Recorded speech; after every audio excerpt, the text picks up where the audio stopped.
The Minpins by Roald Dahl, Part 2. The book in this lesson is used with permission from the publisher, Puffin Books.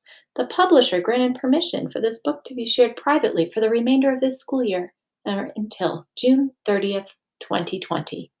Let's get started with Part 2 of the Minpins. Little Billy shifted his position and placed one eye right up against the square hole that was no bigger than a postage stamp. What he now saw was quite marvelous. He saw a room that was lit by a pale yellow light of some sort, and it was furnished with beautifully made miniature chairs and a table. To one side was a four-poster bed. It was like one of the rooms little Billy had once seen in the Queen's dollhouse at Windsor Castle. "It's beautiful," little Billy said. "Are they all as lovely as this one?" "Most are smaller," said the old Minpin. "This one is very grand because I am the ruler of this tree. My name is Dawn Minnie. What is yours?" "Mine is Little Billy," little Billy said. "Greetings, Little Billy," Dawn Minnie said. "You are welcome to look into some of the other rooms if you wish. We are very proud of them." All the other Minpin families wanted to show little Billy their own rooms. They rushed about along the branches, calling out, "Come and see mine! Please come and see mine!" Little Billy began climbing about and peeping into the tiny windows. Through one window he saw a bathroom, just like the one at his own home, only 1,000 times smaller. Friends, I'm wondering what other kinds of things little Billy saw as he was climbing around and looking in all of the windows. What do you think? You could pause and talk about your predictions right now. And through another, he saw a classroom with lots of tiny desks and a blackboard at one end. In every room, there was a stairway in one corner leading up to the room above. As little Billy went from window to window, the Minpins followed him, clustering round and smiling at his exclamations of wonder. "They're all absolutely marvelous," he said. "They're much nicer than our rooms at home." When the sightseeing tour was over, little Billy sat down again on a large branch and said to the whole company of Minpins, "Look, I've had a lovely time with all of you, but how am I ever going to get home again? My mother will be going crazy." "You can never get down from this tree," Dawn Minnie said. "I've told you that. If you're stupid enough to try, you'll be eaten up in 5 seconds." "Is it the Spittler?" little Billy asked. "Is it the terrible, blood-suckling, tooth-pluckling, stone-chuckling Spittler?" "I've never heard of any Spittler," Dawn Minnie said. "The one waiting for you down there is the fearsome Gruncher, the red-hot smoke-belching Gruncher. He grunches up everything in the forest. That's why we have to live up here. He has crunched up hundreds of humans and literally millions of Minpins. What makes him so dangerous is his amazing and magical nose. His nose can smell out a human or a Minpin or any other animal from 10 miles away. Then he gallops toward it at terrific speed. He can never see anything in front of him because of all of the smoke he belches out of his nose and mouth. But that doesn't bother him. His nose tells him exactly where to go." "Why does he blow out all that smoke?" little Billy asked. "Because he's got a red-hot fire in his belly," Dawn Minnie said. "The Gruncher likes his meat roasted, and the fire roasts as it goes down." "Look," little Billy said. "Gruncher or no Gruncher, I've simply got to get home somehow. I'll have to make a dash for it." "Don't try it, I beg you," Dawn Minnie said. "The Gruncher knows you're up here. He's down there now waiting for you. Climb down a bit lower with me and I'll show you." Dawn Minnie walked easily straight down the side of the great tree branch. Little Billy climbed carefully down after him from one branch to the next. Soon, below them, they began to smell the revolting hot stench of the Gruncher's breath, and the orange red smoke was now billowing up into the lower branches in thick clouds. "What does he look like?" Little Billy whispered. "Nobody knows," the Dawn Minnie answered. "He makes so much steam and smoke you can never see him. If you are behind him, you can sometimes catch a glimpse of little bits of him because of all the smoke is being blown out in front.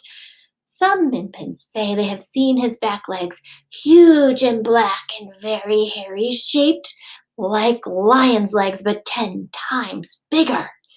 And it's rumored that his head is like an enormous crocodile's head, with rows and rows and rows of sharp, pointed teeth. But nobody really knows. Mind you, he must have a gigantic nose holes to be able to blow out all that smoke." They stayed still, listening, and they could hear the Gruncher pawing the ground at the base of the tree with his giant hooves and snorting with greed. "He smells you," Dawn Minnie said. "He knows you aren't far away. He'll wait forever to get you now. He adores humans and he doesn't catch them very often. Humans are like strawberries and cream to him. You see, for months, he's been living on a diet of minpins, and 1,000 minpins is not even a snack for him. The brute is ravenous." Little Billy and Dawn Minnie climbed back up the tree to where all the other Minpins were gathered. They seemed glad to see Little Billy come safely back. "Stay up here with us," they said to him. "We'll look after you." Just then, a lovely blue swallow. Friends, a swallow is a kind of bird with a V-shaped tail. Just then, a lovely blue swallow alighted on a branch not far away, and little Billy saw a mother Minpin and her 2 children climb quite casually onto the swallow's back. Then the swallow took off and flew away with its passengers seated comfortably between its wings. "Good heavens!" cried little Billy. "Is that a special tame bird?" "Not at all," Dawn Minnie said. "We know all the birds. The birds are our friends. We use them all the time for going places. That lady is taking her children to see their grandmother, who lives in another forest about 50 miles away. They'll be there in less than an hour." "Can you talk to them?" little Billy asked. "To the birds, I mean?" "Of course we can talk to them," Dawn Minnie said. "We can summon them any time we want if we have to go somewhere. How else would we get our supplies of food up here? The red-hot Gruncher makes it impossible for us to walk anywhere in the wood." "Do the birds like doing this for you?" little Billy asked. "They'll do anything for us," Dawn Minnie said. "They love us and we love them. We store food for them inside the trees so they don't starve in the icy cold winter." Suddenly, all sorts of birds were alighting. Alighting means landing.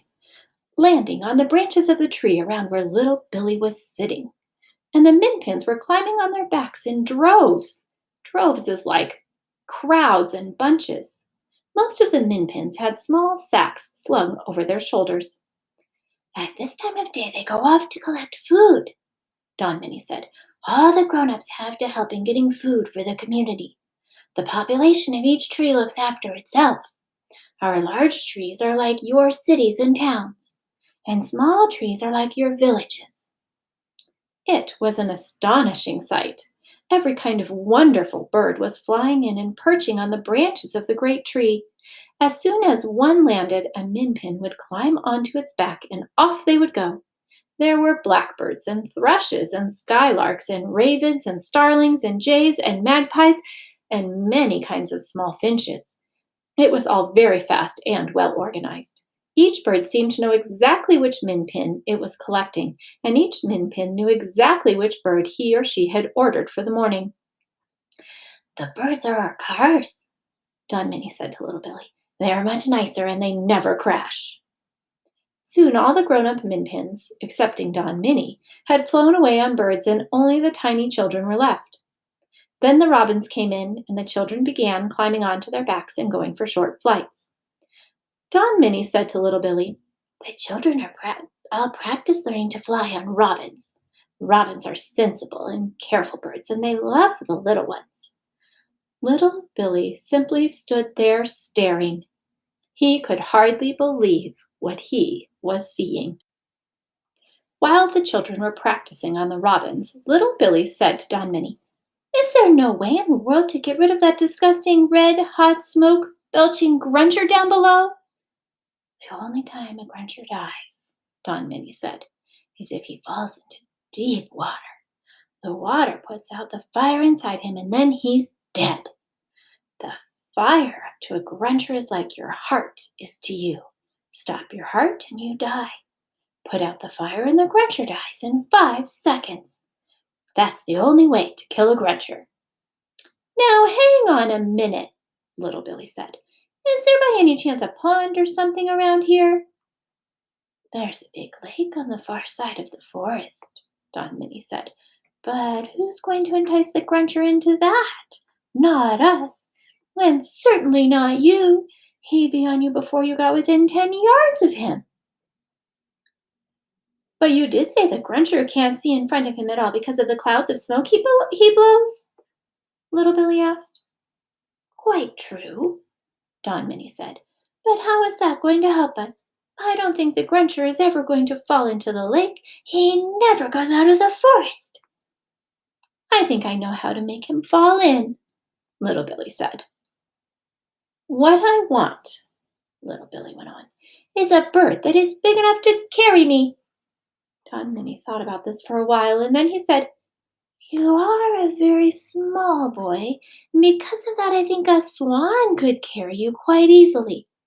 "Call up a swan," little Billy said. Suddenly there was a new authority in his voice. "But I hope you're not going to do anything dangerous," Don Minnie cried. "Listen carefully," little Billy said, "because you must tell the swan exactly what he has to do. With me on his back, he must fly down to the gruncher. The gruncher will smell me and know that I am very close, but he won't see me through the steam and the smoke. He'll go mad trying to at me. The swan will tantalize him by flying back and forth right in front of him. Is that possible?" "Quite possible," Don Minnie said, "except that you might easily fall off. You've had no flying practice at all." "I'll hang on somehow," little Billy said. Then the swan, keeping very low, will fly off through the forest with the ravenous gruncher hot foot in pursuit, and the swan will keep up ahead just of the gruncher all of the time, driving him crazy with my smell. And in the end, the swan will fly straight over the hill to the big deep lake, and the gruncher, now traveling at terrific speed, will follow right behind. Presto! He's in the lake." "My boy," Don Minnie cried, "you are a genius. Will you do it?" "Call up the swan," little Billy ordered. Don Minnie turned to one of the robins which had just come back from a practice flight with a child minpin on its back. Little Billy heard him talking to the robin in a kind of curious twitter. He couldn't understand a word of it. The robin nodded its head and flew off. 2 minutes later, a truly magnificent swan, as white as snow, came swooping in and landed on a branch nearby.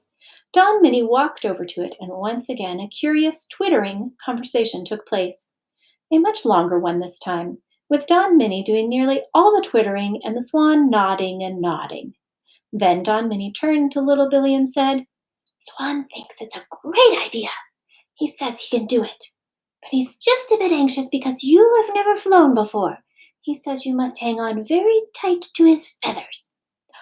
"Don't worry about that," little Billy said. "I'll hang on somehow. I don't want to be roasted alive and eaten by the gruncher." Little Billy climbed onto Swan's back. Many of the Minpins who had flown away a short while before were now returning on their birds. Their tiny sacks were bulging. They stood around on the branches, staring in wonder at the sight of the small human preparing to take off on Swan. Goodbye, little Billy, they called out. Good luck, good luck. And with that, the great swan spread its wings and glided gently downward through the many branches of the big tree. Little Billy hung on tight. Oh, it was thrilling to be flying on the back of this great swan. It was wonderful to be up in the air and to feel the air swishing past his face. He hung on very tightly to Swan's feathers. And suddenly, there it was just below them, the huge billow of orange red smoke and steam coming from the nostrils of the awesome grunter. The smoke enveloped the beast completely, and yet through the smoke, as they got very close, little Billy could just make out the enormous black shadow of some hairy monster. The snorting grew louder, and as the brute got more and more excited by the nearness of the delicious little Billy smell, the smoke began coming out faster and faster. Whoom, whoom, whoom, whoom, whoom, whoom. Little Billy could feel the monster getting closer.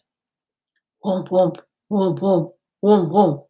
Swan was flying back and forth right in front of the snorting cloud of smoke, tempting and tantalizing the beast and driving him mad with greed. The beast, or rather the cloud of smoke, kept lunging at little Billy, but Swan was too quick for him and jinked away every time. The snorting grew louder and more ferocious every second, and the woof woofs of thick, hot steam came pouring out, thicker than ever. Okay, friends, we're stopping here for today. I know. You really can't wait to find out what happens to little Billy and Swan. Will little Billy's plan succeed? You'll have to tune in to part 3 to find out. First, though, you should pause and talk about the answers to these questions from the part 2 we read today. What surprised you about where and how the Minpins live? The Minpins travel by flying on birds. Would you want to fly to get to school? Why or why not? Roald Dahl believes children are brave and smart. How does he show little Billy as brave and smart? Can you think of any other character traits that little Billy has in this story? What about Don Minnie? Friends, Roald Dahl has such a vivid imagination. Are there some things that just seem impossible but are happening in this story? Can you name a few impossible things? I'm so glad you're talking about this story with someone in your family. I hope you're enjoying it and you're looking forward to finding out what happens to little Billy and Swan in part 3.